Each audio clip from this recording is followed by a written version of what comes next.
A grabar. Bien, pues llegamos ya a la última clase. Llegamos ya a la última clase conmigo. Todavía falta la última clase de Abraham, que es el viernes. Perdón. Bien, pues vamos a comenzar. Voy a compartir mi pantalla. Sí. Y ya no les dije qué tema vamos a ver ahora, pero a ver, espero que ven ya la pantalla. ¿Ya ven la presentación? Sí, ya está proyectando. Perfecto. ¿Alguien reconoce a este individuo?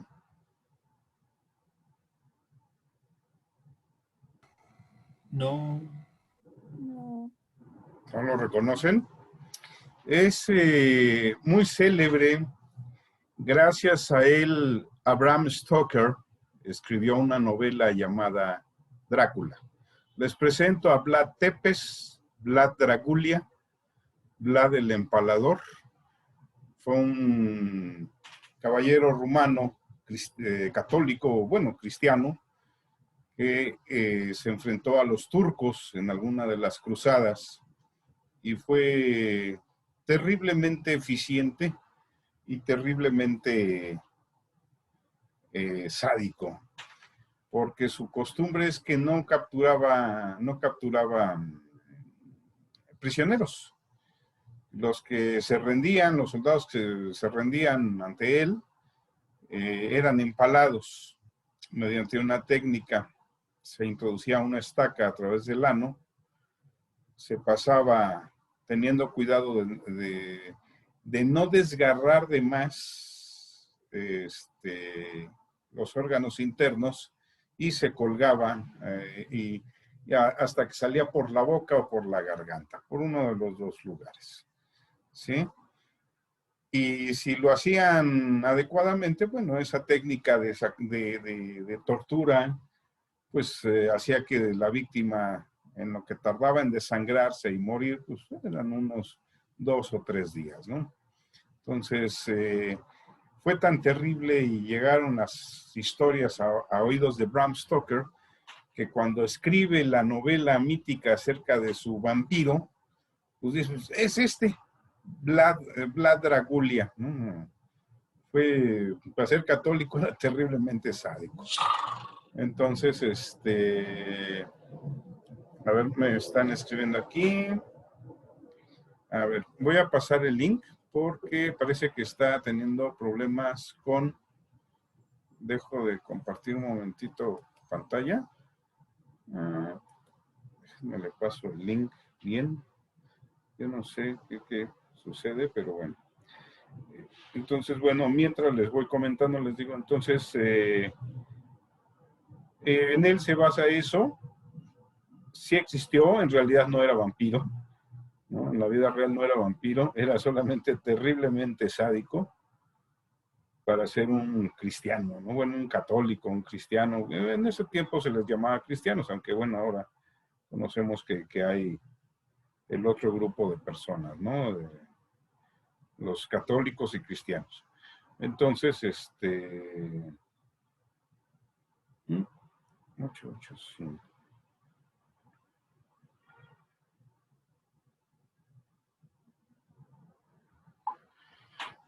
Bien, entonces, pues, con eso, muchas gracias, Monse.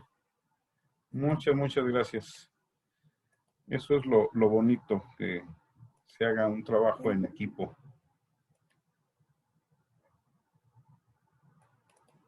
Ok, entonces ya la vuelven a ver, ¿verdad? Entonces, ¿tienen ya idea de qué tema vamos a tocar?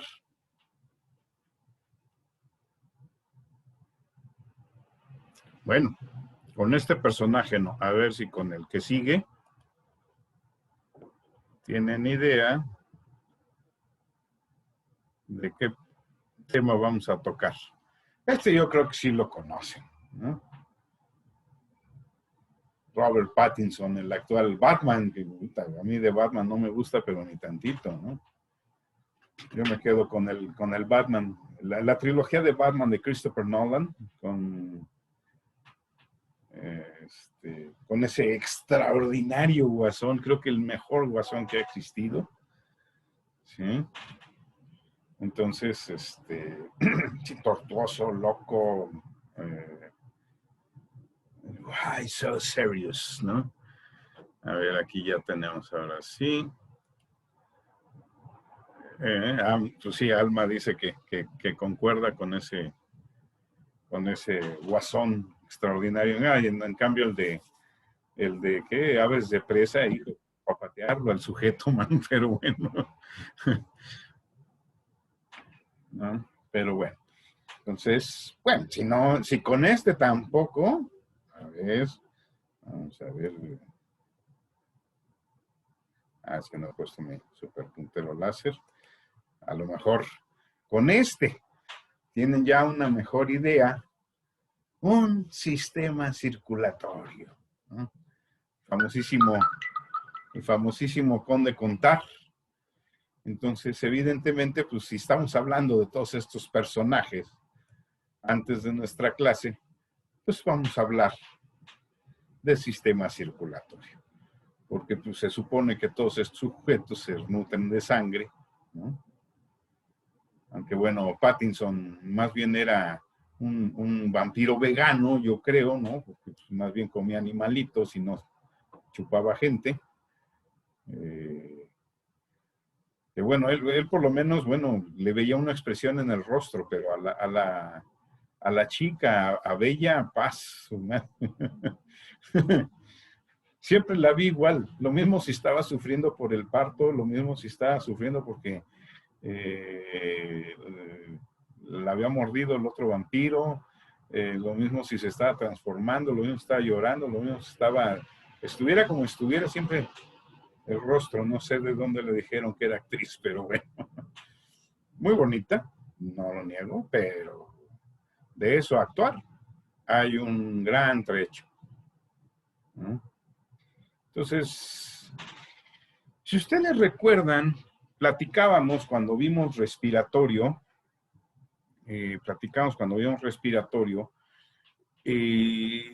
veíamos precisamente, perdón, veíamos que hay tres grandes sistemas, tres grandes grupos de aparatos que permiten la vida de un individuo. Digo, todos en realidad, ¿no? Pero como que hay los tres más importantes. La digestión, que es la que nos permite obtener energía, la respiración, que es la que nos permite llevar a cabo procesos metabólicos, valga la redundancia, como la respiración celular a través de las mitocondrias, ¿no? Y la obtención de oxígeno también para ayudar a degradar esos alimentos obtenidos con la alimentación a través del digestivo, ¿sí? Y la circulación, que es la que va a distribuir todo esto a través de tuberías especializadas, de cañerías especializadas a todo el cuerpo, ¿sí? Entonces, es bastante importante el sistema circulatorio. En taxones poco evolucionados, lo que tenemos es la hemolinfa y es un sistema abierto. Es decir, este circulatorio, por ejemplo, de un insecto, de una lombriz, ¿no? La sangre irriga directamente el órgano. En el caso de nosotros, suena muy curioso, ¿sí? En el caso de nosotros, suena muy curioso que la sangre, nuestra propia sangre, es tóxica, ¿sí? Y suena curioso porque es algo propio de nosotros, es un tejido que nosotros mismos generamos, sin el cual no podemos vivir, pero debe de estar contenido. Esto significa que nuestro sistema circulatorio debe contener ese líquido, que en el caso de nosotros no es hemolinfa, sino es hemoglobina, de sangre, ¿sí? Si no está contenido, creo que Carla sí está teniendo muchos problemas para acceder. Ya la admití y no logra entrar. Les digo, debe de estar contenido. ¿Cómo sabemos esto que debe de estar contenido, bueno, pues, por ejemplo, si a alguien de aquí le gusta el box, pero el buen box, no el del Canelo Álvarez, que siempre tiene contrincantes a modo. Ese no es box, es nada más puro show, es una vedette de ese sujeto. Digo, estará muy fuerte, pero es una vedette. Sí. A mí me gustaba el box de antes. Ahora sí que hablo como viejito, pero el box de antes ahí sí se daban en serio, ¿no? Y había oponentes buenos, ¿no? Digo, también había los charlatanes, pero no, lo del Canelo es puro cotorreo.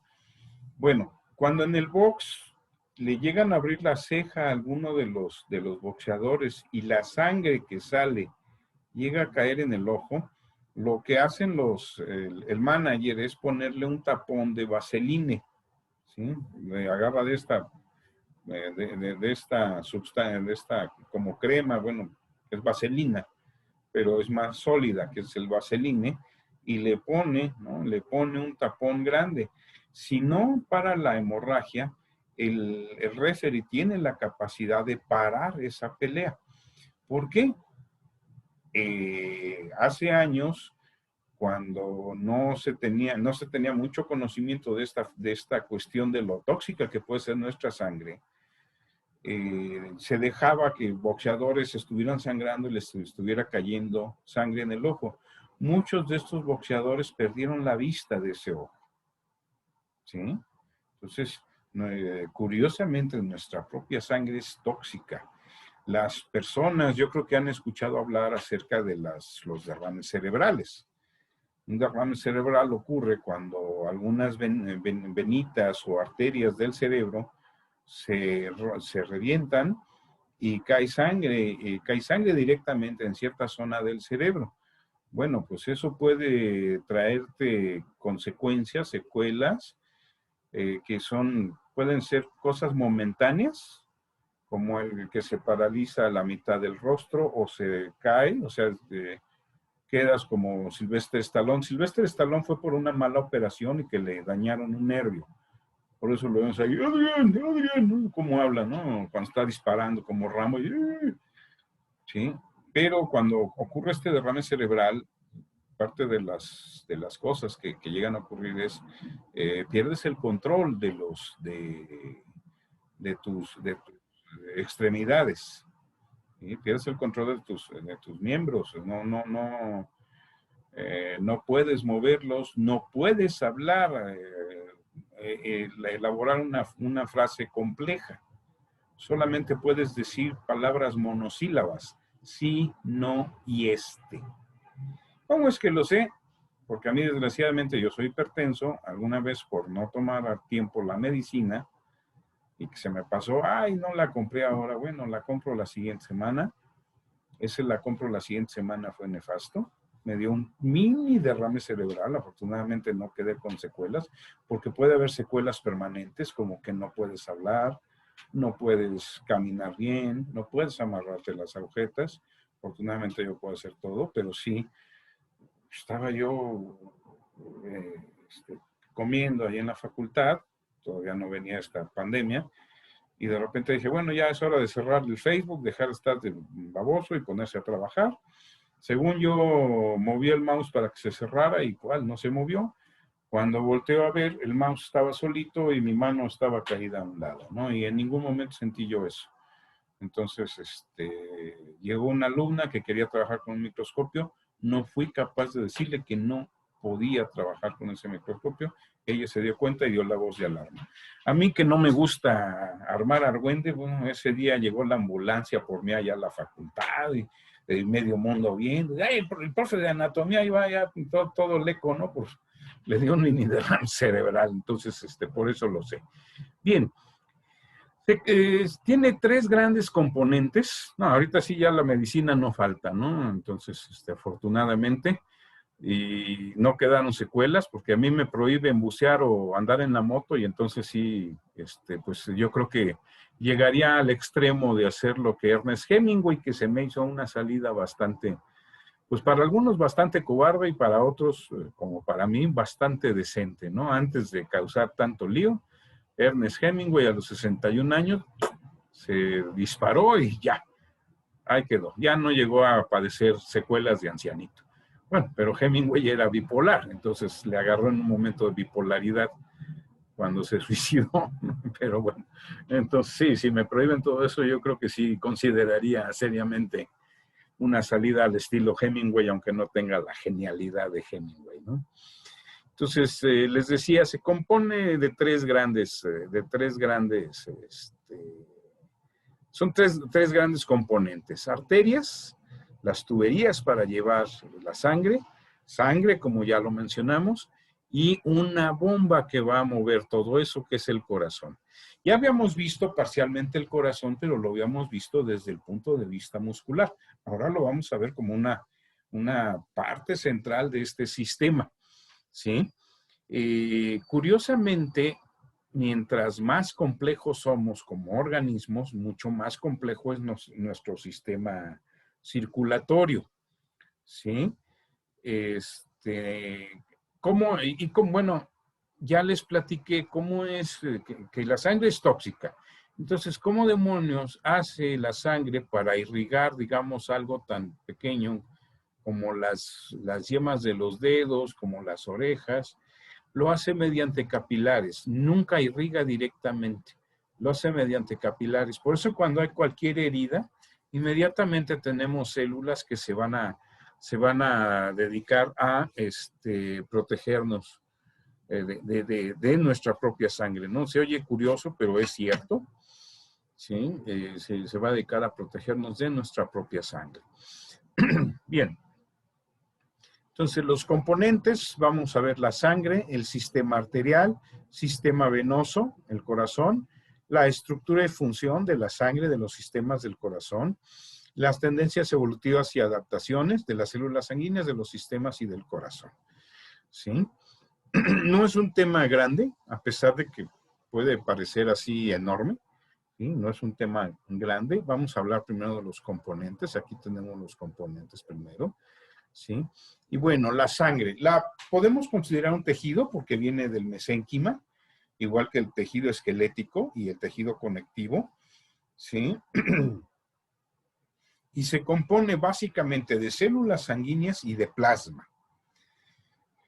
Las células sanguíneas se dividen en glóbulos rojos, blancos y plaquetas. El plasma es todo este líquido intersticial que tenemos, ¿no? Y aquí tenemos ejemplos de estas células sanguíneas, ¿no? Y acá tenemos también. Hay una cuestión. Aquí nosotros el eritrocito estamos acostumbrados a verlo de esta manera.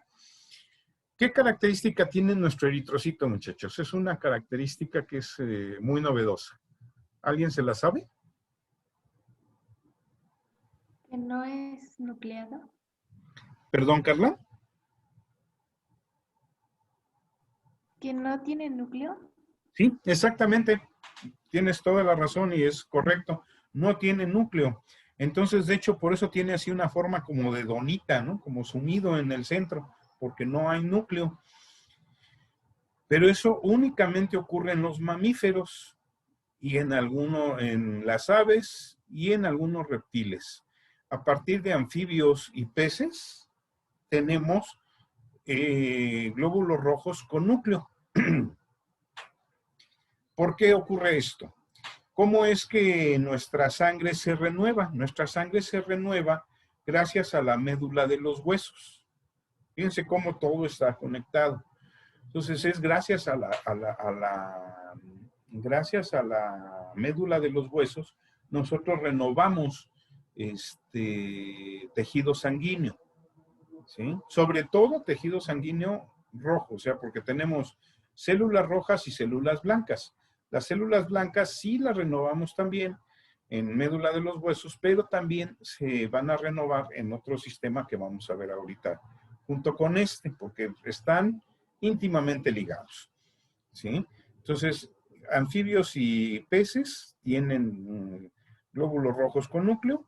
En ellos la reproducción de los glóbulos rojos se puede dar en cualquier sitio gracias a que tienen núcleo. En nosotros, como ya no hay núcleo, esta reproducción esta reproducción de la sangre para que pueda renovarse las células sanguíneas más o menos tienen un periodo de vida de aproximadamente 1 mes a 2 meses aproximadamente, ¿sí? Y se renuevan. Entra esa sangre vieja a nuestra médula, ahí es destruida y vuelve a construirse, ¿no? Entonces, pues es un proceso largo, entonces para que vean la importancia también de los huesos.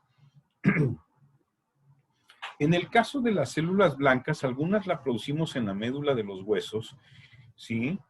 Y otras las producimos en el sistema linfático. Entonces, por eso se le llama linfocitos, ¿sí?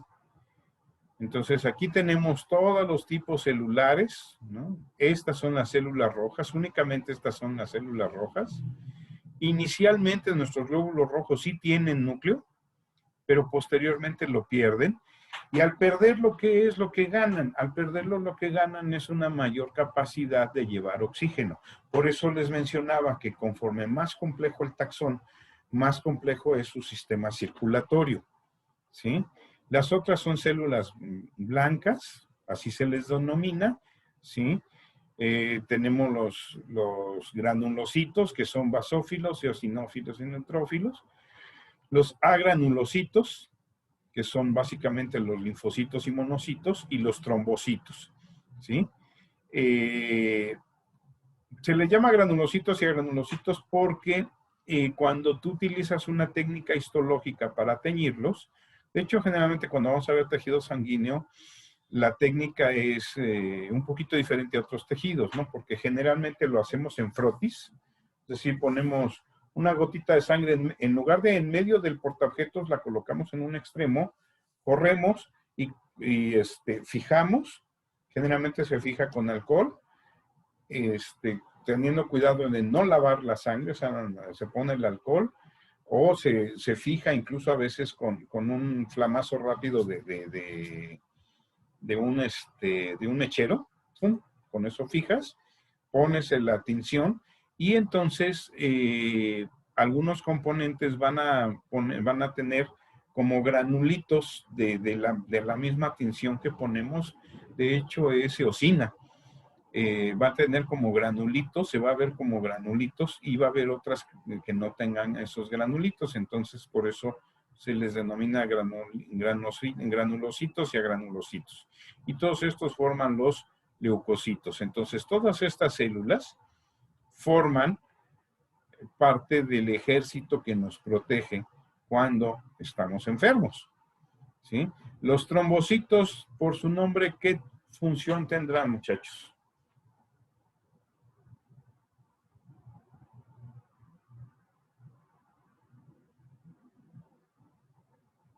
¿Nadie tiene idea de lo que es un trombo? Bueno, ¿y un coágulo?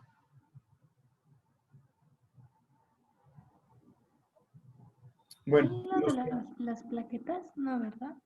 sí, son como las plaquetas. Los trombocitos son como las plaquetas. De hecho, la plaqueta es un componente más pequeño todavía y tienen la misma función. Formar tapones de sangre que obstruyan una herida, ¿sí?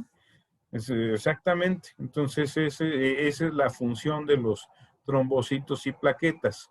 De hecho, cuando nosotros donamos sangre, han hecho muchas bromas de que llegan los vampiros a asaltar el banco de sangre, cosa que realmente no ocurre, ¿no? Porque el banco de sangre no es que guarde las bolsas de sangre así como tal. Lo que hace es que las centrifuga y entonces las divide. Guarda plaquetas, guarda células blancas, guarda células rojas y guarda plasma. Entonces, dependiendo de la necesidad que tenga el paciente en turno, pues puede ser que sea un paciente que tenga hemofilia, entonces va a necesitar plaquetas. Si es un paciente que por alguna razón está deshidratado, va a necesitar plasma, ¿de acuerdo? Y entonces no se guarda todo completo, ¿no? Pero los chistes siempre nos han contado que los vampiros llegan a saltar el banco de sangre y están las bolsas como tal. Bien, Entonces vamos a continuar. Esta es una tablita para que vean más o menos quién es el receptor y quién sería el donante. Esto en el caso de los seres humanos, tenemos tipos sanguíneos. Es decir, no todos podemos donarle sangre a todos. Cuando esto se hacía, el tipo de proteínas que los antígenos que tienen su superficie, aunque no tienen núcleo, no deja tener antígenos. Esto es glucoproteínas o glicoproteínas en la superficie, ¿no? Y entonces se le van a fijar distintos antígenos a esta glicoproteína de membrana, ¿sí? Lo que es conocido como el glucocáliz es una célula, entonces lo tiene. Lo que no tiene es núcleo, por eso lo vemos como donita, ¿no? Pero no todo mundo le puede donar a todo mundo, ¿no? Aquí vemos que el O negativo le puede dar a todos, afortunadamente.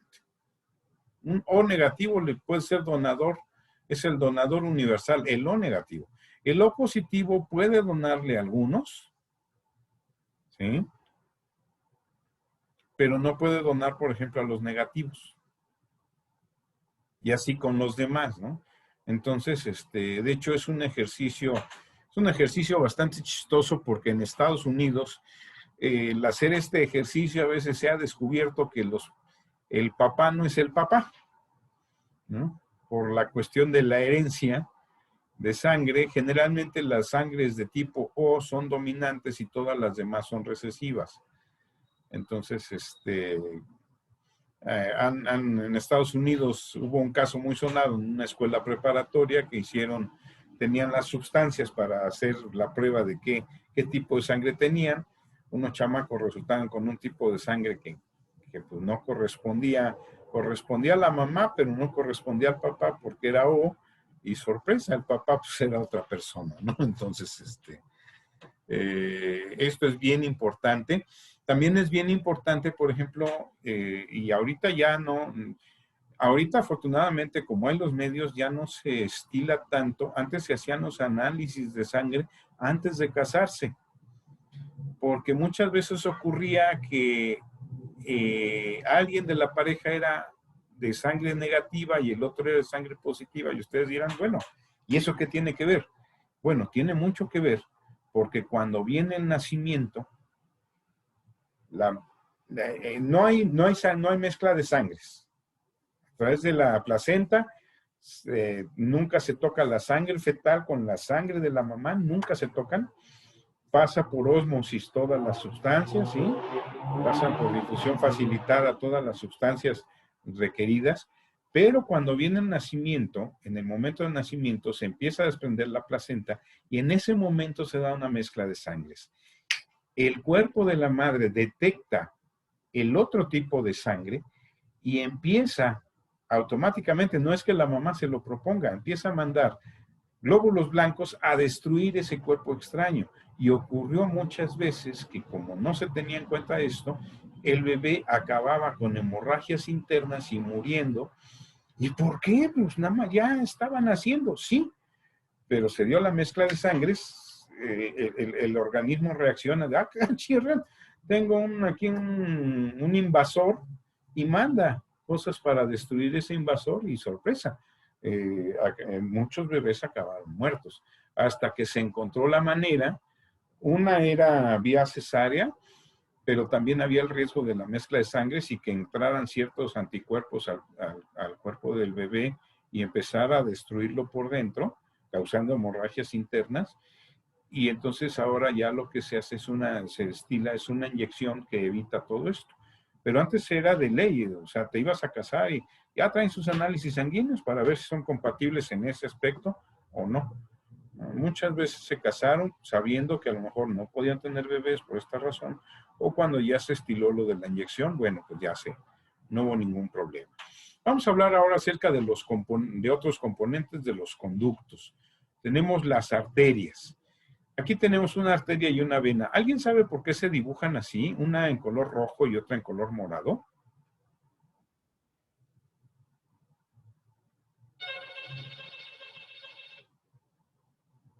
Estoy en clase, no hago caso.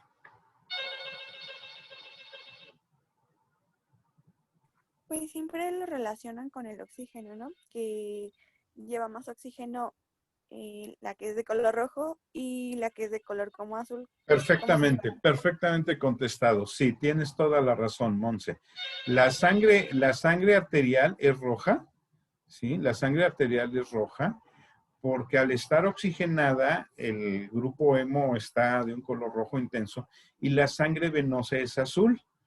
De hecho, cuando, por ejemplo, nos ponemos un anillo muy apretado, se puede saber si realmente está apretado al grado que van a necesitar cortarlo, si el dedo empieza a ponerse cianótico, a eso se le llama. El dedo comienza a ponerse azul, ¿no? Si nos ponemos un anillo muy apretado, el dedo se empieza a poner azul y los ves, y todos están rositas y el que tiene el anillo está cianótico, aguas, te estás apretando la circulación y eso puede causar incluso la muerte de tejido y la pérdida del dedo. ¿Sí? Entonces tienes mucha razón, Monse. No es que sean así rojas y azules las venas, sino que precisamente la sangre se ve muy roja y en otras la sangre se ve más azul. Ahora, detalle interesante, las arterias están conectadas directamente a la bomba principal, al corazón, de tal manera que nunca va a haber un reflujo porque el corazón siempre está latiendo, empujando todo esto. En cambio, las venas, al no estar conectadas al corazón, puede que ocurra en un momento cierto reflujo y entonces la estructura de la vena es distinta porque tiene una válvula. Aquí podemos saber en qué dirección va la sangre. La sangre va de izquierda a derecha, ¿sí? Pero si va a haber un reflujo, la sangre se regresa y esta valvulita, que no es otra cosa más que una membrana, automáticamente se cierra e impide el reflujo. ¿De acuerdo? Del sistema arterial, lo importante es que se forman los arcos aórticos. Esto se va a especializar de acuerdo al taxón. En el sistema venoso vamos a tener sistemas importantes como es el sistema subintestinal, las venas dorsales, las venas abdominales y las venas pulmonares. ¿Sí? Entonces, evidentemente las pulmonares solo se presentan en aquellos taxones que tienen pulmones. Ahora, a pesar de que acá, me voy a regresar tantito, a pesar de que aquí las vemos prácticamente del mismo tamaño, es más, hasta la vena la llegamos a ver un poco más grande que la arteria, la realidad es la siguiente. La realidad es que una arteria es sumamente gruesa y grande comparada con una vena. Aquí está la comparación de las arterias, ¿sí? Una arteriola, un capilar, una vénula y una vena. Entonces, las venas son muy delgaditas. ¿Por qué la diferencia de grosor? Porque recordemos una vez más, el tejido arterial, las arterias están conectadas al corazón y el corazón lanza la sangre con mucha presión. De tal manera que si fueran tan delgadas las arterias como las venas, muy probablemente habría roturas y habría derrames sanguíneos, hemorragias en algún punto. Entonces, por eso estas son mucho más gruesas que las venas. ¿Sí? Ahí tenemos la representación, ahí vemos las válvulas, ahí vemos cómo se presentan los capilares. ¿Sí? Permítanme.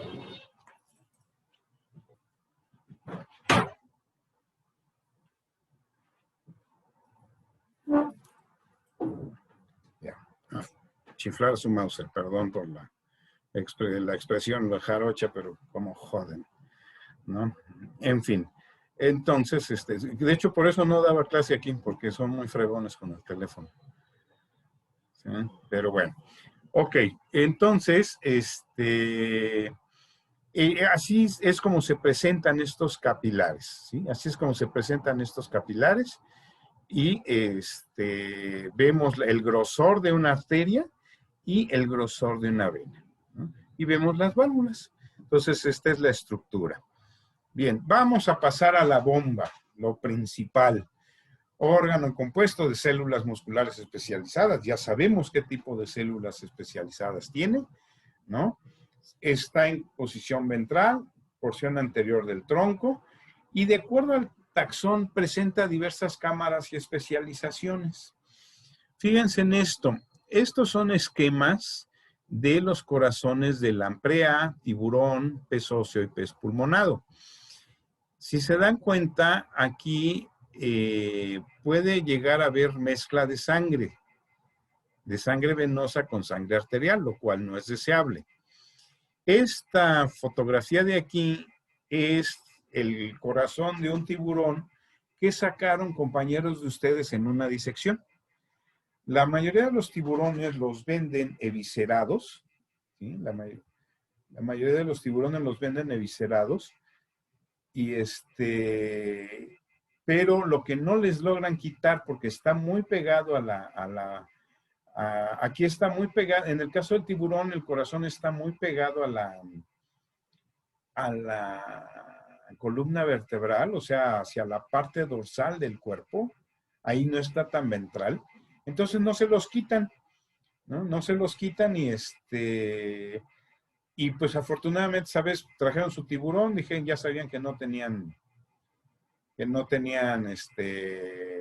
estos órganos, el resto de los órganos, pero el corazón sí. Trabajaron con tal calidad los muchachos que si ustedes ven el corazón de un tiburón y ven esto, está muy similar al esquema, ¿de acuerdo? Este es el corazón de un anfibio. En el caso del corazón de un anfibio ya tenemos aurículas, 2 aurículas, pero un solo ventrículo. Entonces, en este solo ventrículo se da la mezcla de sangre, ¿sí? Se llega a dar una cierta mezcla de sangre venosa con sangre arterial. Y en el caso de los corazones que tienen 2 aurículas y 2 ventrículos, bueno, esto sería más o menos como viene el impulso nervioso del parasimpático, ¿sí? Bueno, del sistema nervioso autónomo, ¿sí? No exactamente del parasimpático. Y acá tenemos ya la imagen con colorcitos donde vemos cuál es la sangre venosa y cuál es la sangre arterial. Si ustedes se dan cuenta en el esquema, ninguno de los dos, en este caso no hay mezcla de sangres. Aquí hay teorías interesantes. Si nos regresamos tantitito, vemos que los corazones de agnatos, tiburones, peces óseos, son muy sencillos y sí se da una cierta mezcla de sangres. Un pez pulmonado empieza a tener particiones o trabeculaciones parciales. Se le llaman trabéculas, ¿sí? Perdón. En el caso, o sea, aquí ya esto va a formar los ventrículos y esto va a formar las aurículas, ¿sí? Esta se cierra y entonces ya en los anfibios forma 2 aurículas, pero un solo ventrículo. Ahí de repente tienen contacto sangre venosa con sangre arterial y es mandado algo de sangre venosa. Consecuencia, su circulación es menos eficiente. En cambio, en los animales con corazón tetracavitario, la circulación es mucho más eficiente y es más eficiente en su fisiología, en su función, el organismo. ¿Qué teoría hay? El corazón, al ser un órgano blando, ¿cómo se llama? No se fosiliza, y pues en los dinosaurios no podemos saber si tenían el corazón tricavitario de los reptiles o el corazón tetracavitario de un cocodrilo. Por eso los cocodrilos están muy aparte de los reptiles, son mucho más evolucionados. Su corazón es tetracavitario.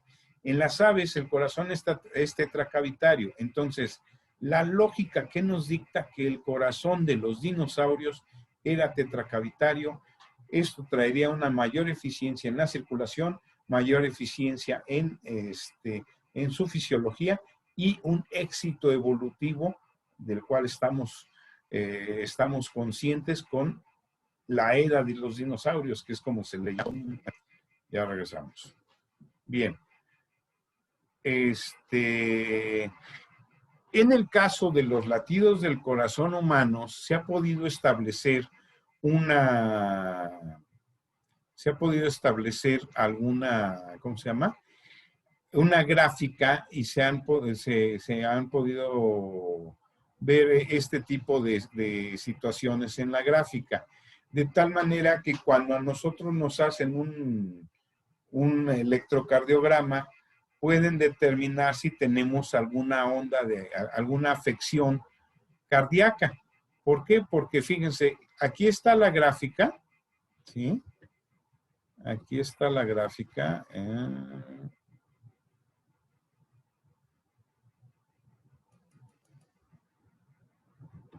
Sí.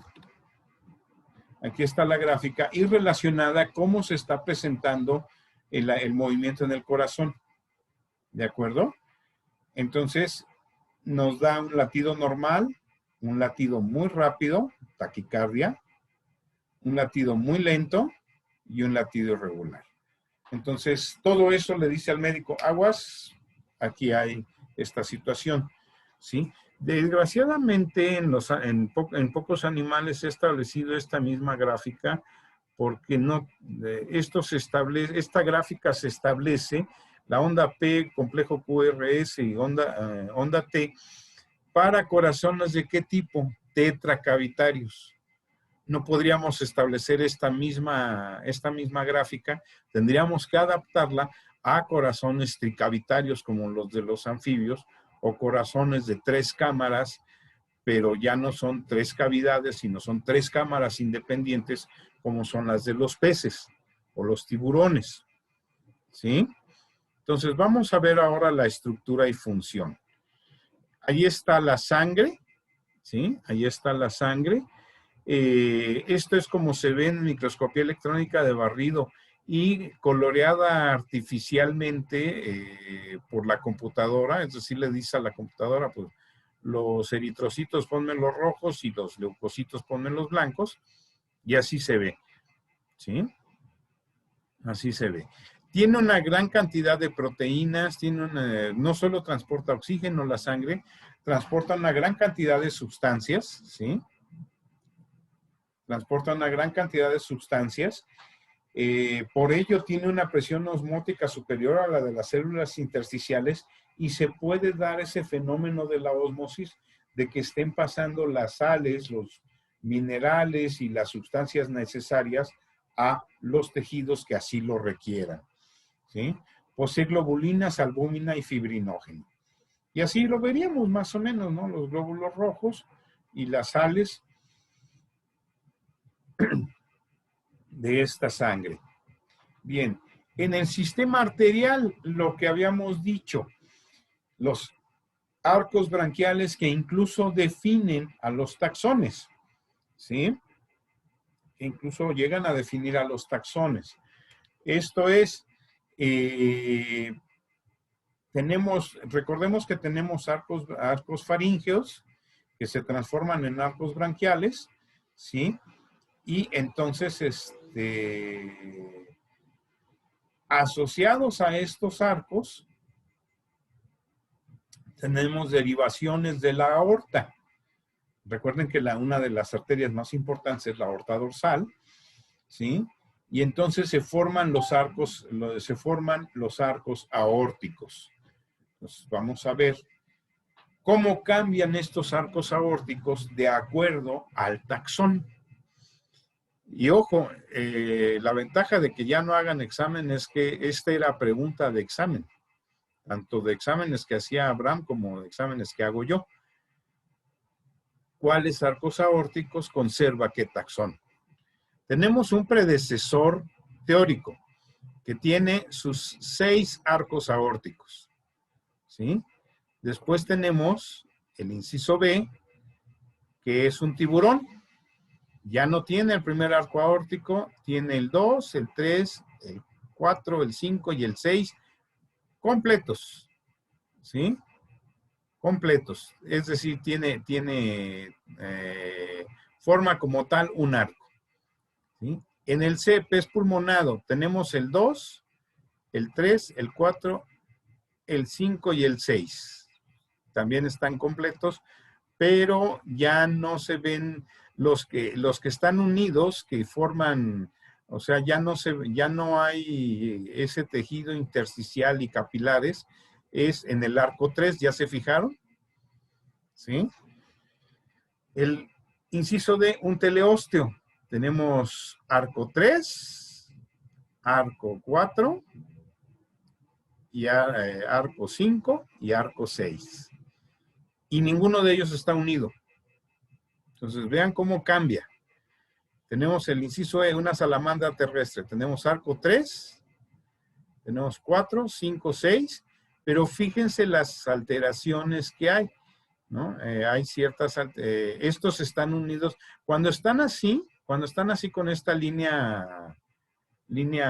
estas líneas horizontales como uniéndolos, quiere decir que ahí hay capilares, es decir, que no se tocan no se toca la parte venosa del arco aórtico con la parte arterial, ¿sí? Cuando están así, quiere decir que están unidos. Aquí están unidos, ¿sí? Aquí están unidos. En el F es una lagartija, tenemos arco 3, arco 4, no hay arco 5, tenemos arco 6 y el arco 6 está incompleto. Bueno, está más plegado más bien. En el ave, que es la letra G, tenemos arco 3, del arco 4 solo tenemos la extrema, el arco derecho, el arco izquierdo desaparece, ¿sí? Y tenemos arco 6, arco aórtico. En un mamífero tenemos el arco 3, tenemos el arco 4, van a decir, oye, está igual que el del ave. No, porque el único que tenemos es el del lado izquierdo. En el ave es el arco derecho, ¿sí? Y el arco 6. Si este esquema no es muy claro, no se preocupen. Este esquema es un poquito más claro. Y ahí está más o menos cómo es la evolución de los arcos. Aquí está el ancestro hipotético que tiene sus 6 arcos, aquí los vemos. Y si esto no es claro, porque realmente no es tan claro, ahorita vamos a ver una mejor ilustración. Entonces, los arcos de los peces ya los vimos, cómo están, ¿sí? Ya vimos cuáles arcos están ausentes. Ahí está un teleósteo y un pez pulmonado, lo que les mencionaba, ¿no? Los capilares, ¿sí? En los arcos aórticos de los anfibios vemos que hay 3, 4, 5 y 6, pero ninguno tiene capilares para... estas redes capilares muy complejas, sino son capilares más bien sencillos o arteriolas y vénulas muy sencillas, ¿sí?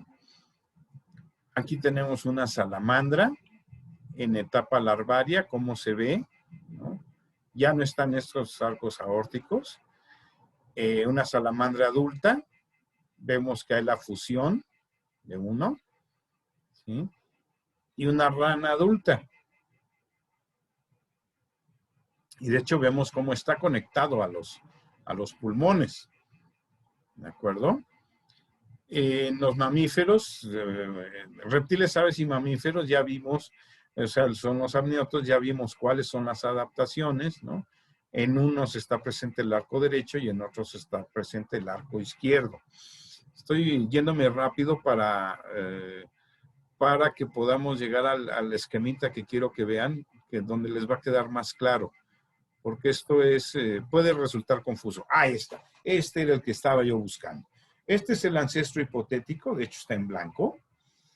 Y estos son los teleósteos. Aquí vemos la diferencia entre uno y otro. Este esquema me encanta porque es muy claro, porque además nos presenta el componente arterial del arco aórtico, de los arcos aórticos y el componente venoso, ¿sí?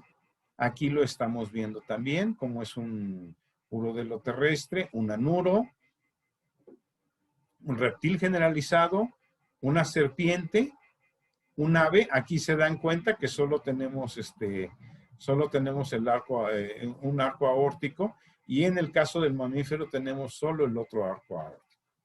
¿Sí? Este esquema es mucho más claro para que entiendan cómo van cambiando según el taxón.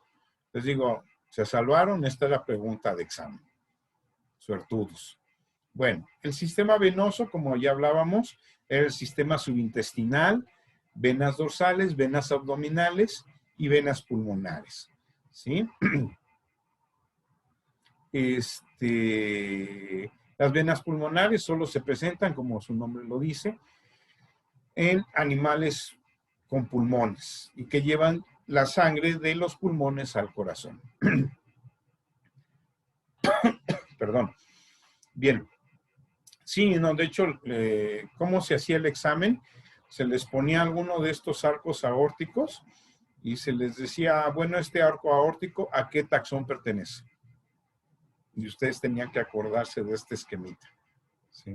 Si era ave o era mamífero. Es como se hacía la pregunta. ¿Sí? Bueno, aquí tenemos más o menos cómo están estos arcos, cómo están conectados a riñones, hígado, corazón, pulmones o branquias, según sea el caso. ¿Sí? Aquí estamos viendo la complejidad, cómo incluso empieza a haber, perdón, empieza a haber ciertas fusiones de estas venas y arterias, ¿no? Y cómo se van, cómo se presenta lo que es el sistema porta-renal. Aquí está, ¿no? Sistema porta-renal, y ya después ya no lo tenemos. De hecho, creo que en nosotros sí se ve el sistema porta-renal. Aquí está el porta hepático y el porta renal.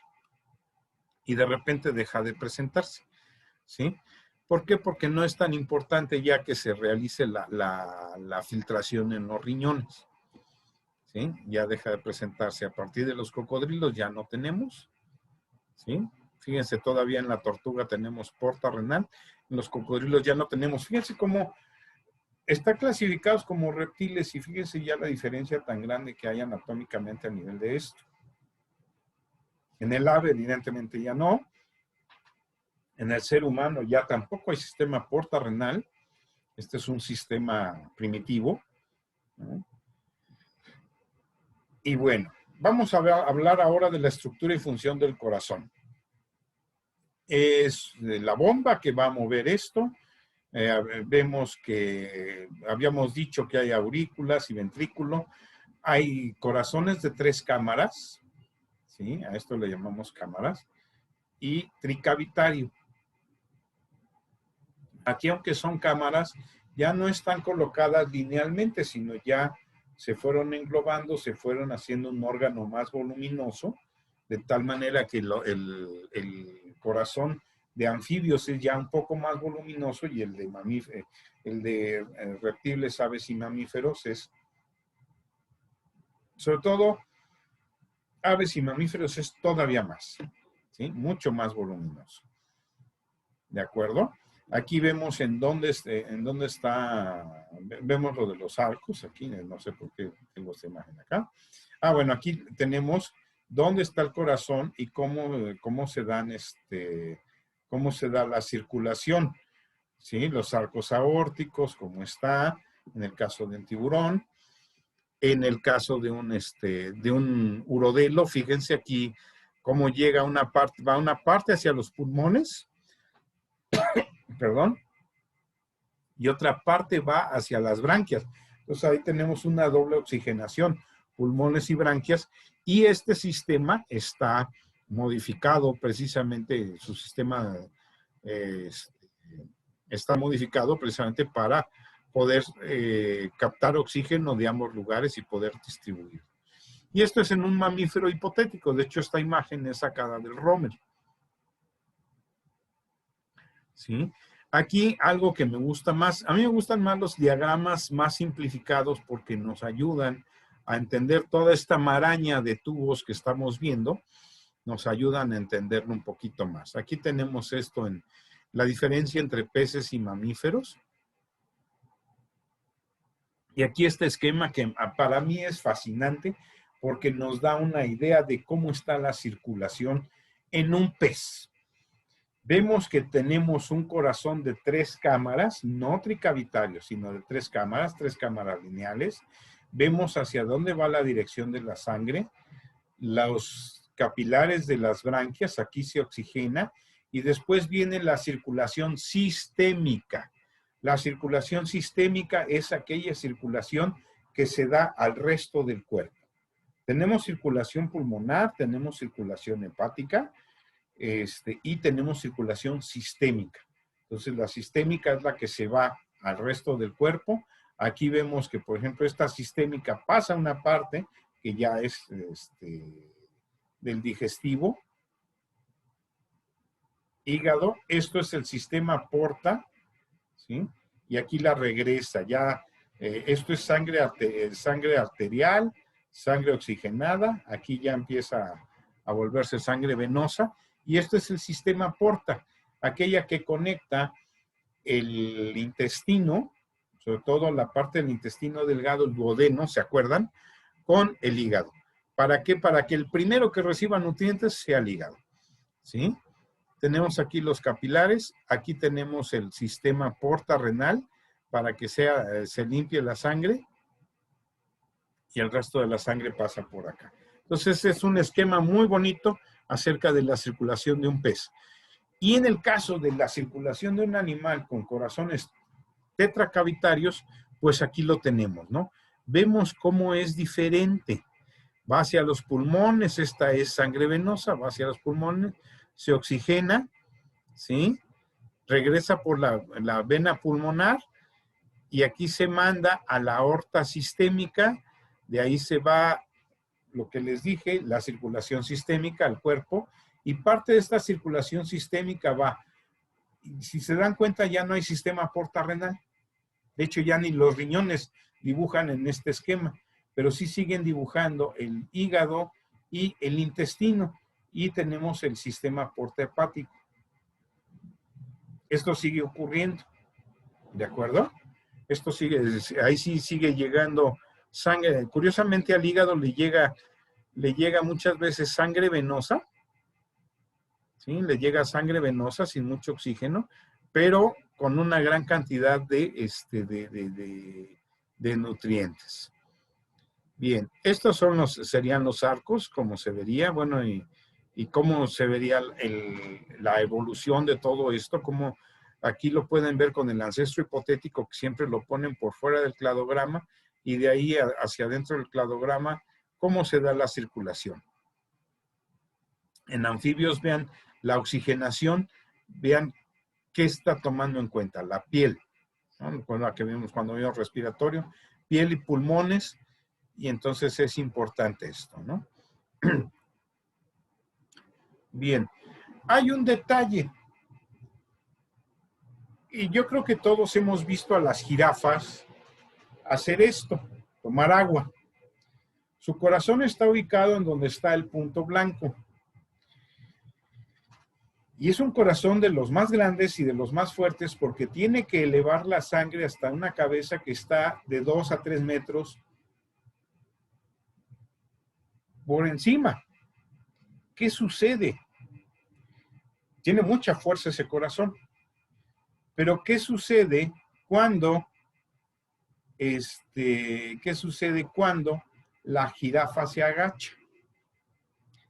Curiosamente y aparentemente las arterias de estos camélidos, porque es un camélido, un pariente de los camellos, pero con el cuello muy largo, tienen una serie de válvulas que ayudan a cerrar el flujo sanguíneo, porque si la jirafa no tuviera esta serie de válvulas que ayudan a cerrar ese flujo sanguíneo con tanta fuerza, cuando se agachara a tomar agua, sería tal la presión en el cerebro que causaría un derrame cerebral y le causaría la muerte a la jirafa. Entonces es de los pocos animales que, dada su estatura, tiene ese sistema para evitar que se le agolpe tanto la sangre en el cerebro cuando se agacha, porque la cabeza queda por debajo de la línea del corazón y entonces aumentas la fuerza de la presión del corazón con la fuerza de gravedad y esto puede causarle algún conflicto a la jirafa, pero gracias a esas válvulas que tiene, pues todo esto se evita. ¿Sí? Ahora, un detalle interesante, cómo se da la circulación en la placenta, es lo que hablábamos de cuando hablamos de los tipos sanguíneos. Aquí tenemos un esquemita de cómo va la sangre, es un ser humano, evidentemente, un mamífero, y vemos cómo va la sangre hacia la placenta, ¿sí? A través de las arterias umbilicales, va a la placenta y ahí se da la circulación fetal. ¿Sí? Más bien llega esta sangre a la placenta y allí se da la circulación. Tenemos este conducto y se da la circulación, se da la circulación fetal. ¿Sí? Cuando el bebé nace, cuando el bebé ya nace y ya no hay esta placenta, la placenta se pierde y entonces todo ese conducto se pierde, se oblitera y es rápidamente reabsorbido.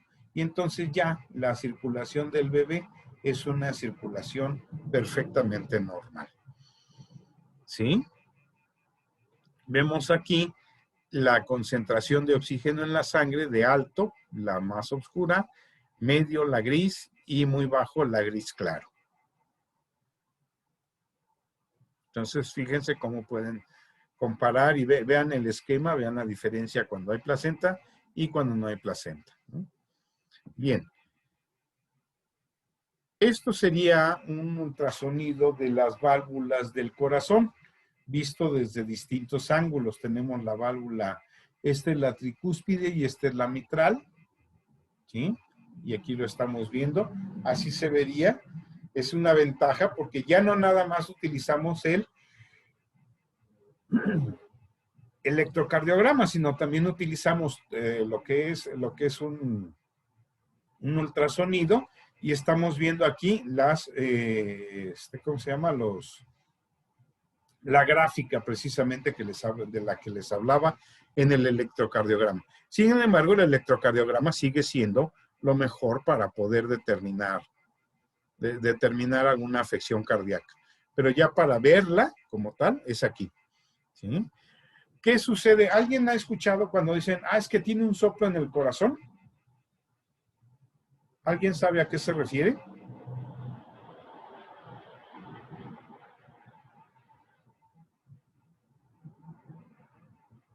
¿Nadie? Bueno, muchas veces de repente dicen, es que tiene un soplito en el corazón, sobre todo de niños, ¿no? Muchas veces los papás nos dicen, tiene un soplo en el corazón y nos imaginamos que ya nuestro hijo va a tener problemas de corazón en adelante. No, muchas veces el soplo no es otra cosa más que este cierre de válvulas, ¿sí? Aquí está la mitral y aquí está la tricúspide. Este cierre de válvulas no cierran perfectamente y entonces hay un pequeño huequito por donde hay unas fugas. Se le llama soplo porque cuando tú escuchas el corazón, se oye el latido y se oye un pequeño, ¿sí? Como si soplara precisamente. Muchas veces esto que llega a ocurrir en niños pequeños, no es necesario que lo operen ni que haga nada. Conforme va creciendo, sus válvulas van ajustando mejor y el soplo desaparece. ¿Sí? Entonces ahí tenemos de manera muy esquemática cómo es que se da la circulación. Recordemos sangre venosa azul, sangre arterial roja, vimos los arcos aórticos y vamos a ver ahora un órgano ya para terminar con este tema, un sistema muy relacionado, el sistema linfático. El sistema linfático está sumamente relacionado porque todos los conductos del sistema linfático, sus componentes son los siguientes: linfa, ganglios, timo, ¿sí? Y linfa, ganglios, timo y vaso. Son órganos que están, ¿cómo se llama?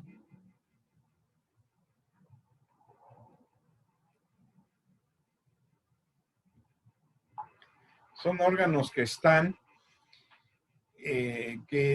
donde se forman los dichosos linfocitos. ¿Cuál es la función del sistema linfático? Bueno, aquí tenemos los órganos linfoides, los componentes del sistema linfático. Órganos linfoides primarios, médula ósea, ahí se forman glóbulos blancos, ¿sí? Linfocitos, sobre todo timo. Órganos linfoides secundario, vaso, ganglios linfáticos, tejido linfoide. Tenemos linfocitos B, linfocitos T, capilares linfáticos y vasos linfáticos. Es muy parecido al circulatorio, ¿sí? Muy parecido al circulatorio, pero tenemos los componentes que ahí no es glóbulos blancos, glóbulos rojos, glóbulos blancos, son los linfocitos B y los linfocitos T. De estos dos, ¿cuál es bastante importante, muchachos?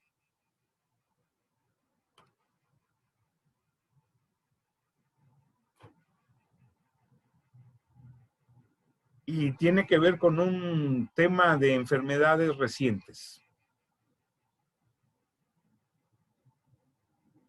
Bueno, tal vez ya ustedes no lo sientan tan reciente, yo sí lo siento, un tipo de enfermedad sumamente reciente.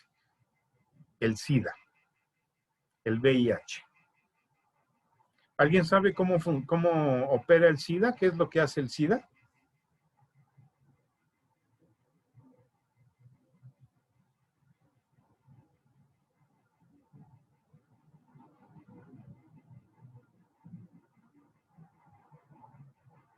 ¿Nadie? ¿No saben cómo funciona el SIDA? Bueno, el VIH. A ver, tenemos aquí algo en el chat. No.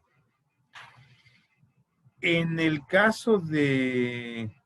Ah, ya. Eso fue... En el caso del VIH, lo que hace es que ataca a los linfocitos T, que son los que le recuerdan al resto de las células blancas, oye, esta enfermedad ya te dio, cuando entre la atacas y impides que te vuelva a dar. Como el virus del VIH ataca a estas células y las va eliminando, llega un momento en que te enfermas de cualquier cosa que incluso ya te enfermaste. Entonces, por eso altera nuestro sistema inmune. Ataca a los linfocitos T, el SIDA. Únicamente es específico de linfocitos T. ¿Sí? Aquí el detalle que quiero que vean, si se dan cuenta, esto es un esquema muy a grosso modo del sistema linfático de un ser humano y está muy relacionado, de hecho ahí vemos los órganos linfoides primarios y los órganos linfoides secundarios. Cuando ustedes tengan alguna infección ligera, algún gripa o algo, tóquense la axila, pálpense el interior de la axila y muchas veces van a alcanzar a sentir el ganglio linfático que tiene una forma como de frijolito y se va a sentir inflamado. Está inflamado porque estás produciendo linfocitos para mitigar la infección, ¿sí? Por eso los médicos, ¿qué hacen los médicos cuando, ay, es que creo que ando mal de la garganta? ¿Qué es lo que hacen? Están palpando estos ganglios linfáticos, ¿sí? Están palpando estos ganglios linfáticos, están viendo si están inflamados y si están inflamados quiere decir que están sobreproduciendo linfocitos para contrarrestar precisamente todo lo que es la infección que en ese momento tengamos en el cuerpo, ¿sí? Si se dan cuenta, está distribuido a lo largo del cuerpo igual que el sistema circulatorio. Ahora, un detalle interesante, el sistema linfático, ¿cuáles son sus funciones? Producir linfocitos, que son parte del sistema inmune. Drenar de líquido tisular el cuerpo. Si nosotros, cuando llegamos a tener una falla del sistema linfático, ¿qué ocurre? Nos ponemos edematosos. ¿Qué es ponerse edematoso? Se te empieza a inflamar. Cuando te lastimas, cuando te tuerces y que se inflama, está inflamado el músculo, pero además se dañó una parte ligeramente del sistema linfático y entonces se empieza a acumular líquido ahí. Líquido tisular es líquido de los tejidos. Esta es una especie de drenaje de todo el cuerpo, ¿sí? Y no solo es un drenaje, es además conductos para llevar y conectar los linfocitos a todos lados, ¿sí? Pero no tiene, y es un líquido que está circulando, la linfa es un líquido que está circulando. ¿Cómo circula? Muy sencillo. Están tan relacionados, fíjense en este esquema, están tan relacionados con capilares, con venas, con arterias, que la arteria cuando pulsa por efecto de la pulsación del corazón, empuja también a los conductos del sistema linfático y hace que circule esa linfa. Entonces, una característica del sistema linfático de todos los vertebrados es que no hay un corazón linfático. En cambio, en una lombriz sí tenemos un corazón linfático, sí tenemos en anélidos, artrópodos, sí tenemos corazones linfáticos. O sea, ahí hay corazón circulatorio y corazón linfático para que circule toda esta linfa. ¿Sí? Bien, esta es la bibliografía que utilicé para todo esto. Pues de esta manera terminamos esta clase. Terminan el curso conmigo. En sí, checando los temas que nos faltaron,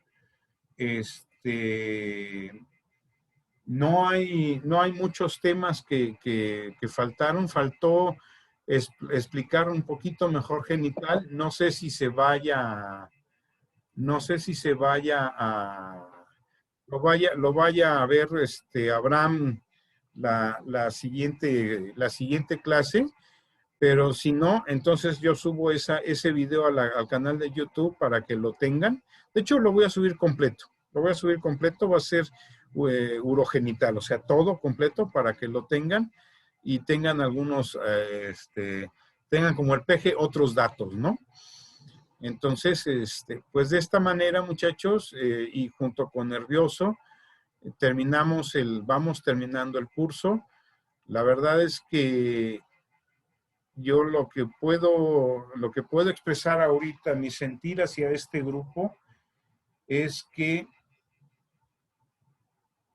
una profunda admiración, un profundo respeto. ¿Por qué? Porque iniciamos clase y tomamos clase de una manera que no estábamos acostumbrados. Yo la verdad extraño el sistema tradicional donde veo las caras de cada uno de ustedes, donde los veo con sueño o que me dicen que me duermo, ¿verdad, Monse? Sí. Y veo las expresiones. Eso es muy enriquecedor para uno como profesor, porque cuando hay... No, Monse, es broma. Uy, ese es lo malo también, que a través de en línea no pueden conocerme. Yo soy, y disculpen la expresión, el verbillo veracruzano, yo soy uno de los profesores más desmadrosos que hay. ¿Sí?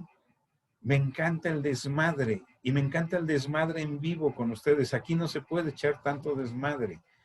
En vivo nos reímos, contamos chistes, cuento anécdotas, todo. O sea, eso es lo que extraño yo, ¿no? Y no te sientas, Monse, es broma. O sea, lo que pasa es que me agarro de eso y sigo el cotorreo y no reclamo ni nada, ¿no? Me encantan las bromas, me encanta, sí, hasta con mis hijos. Mis hijos cuando eran chiquitos, un día estábamos de vacaciones, pasamos cerca de su escuela, estábamos en vacaciones de Semana Santa y de repente me orillo, ¿no? Los dos así con la cara de la madre, ¿qué pasó, no?